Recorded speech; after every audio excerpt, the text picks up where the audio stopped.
वाह वाह वाह फरीदे आंटी, ये तो कमाल ही हो गया है ना।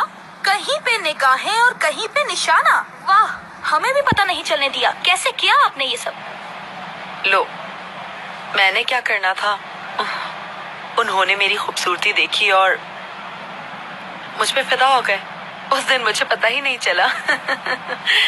उस वक्त अगर एमने आंटी ये ना बोलती कि हम सोच के बताएंगे, तो फरीदे आंटी तो फौरन ही हाँ कहने वाली थी। मैं तो ये सोच भी नहीं सकती थी कि वो फरीदे आंटी का रिश्ता मांग लेंगी। भला ये भी कोई तरीका है? बिल्कुल सही कहा। आखिर मैं भी शरीफ लड़की हूँ भाई। और क्या।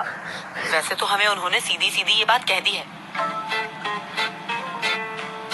बस वो अपना फैसला सुना कर गए हैं। बिल्कुल सही कहा, वो तो अपना फैसला सुना कर गए हैं। शुरू में तो आपको भी थोड़ा गुस्सा आ रहा था, लेकिन फिर मैंने ये महसूस किया कि आपको भी वो अच्छे लगने लगे हैं। हाँ, और आपके गाल उस वक्त से खुशी के मारे लाल टमाटर हो गए हैं। ओ, तुम्हारी नजरों का धोखा है सिर्फ।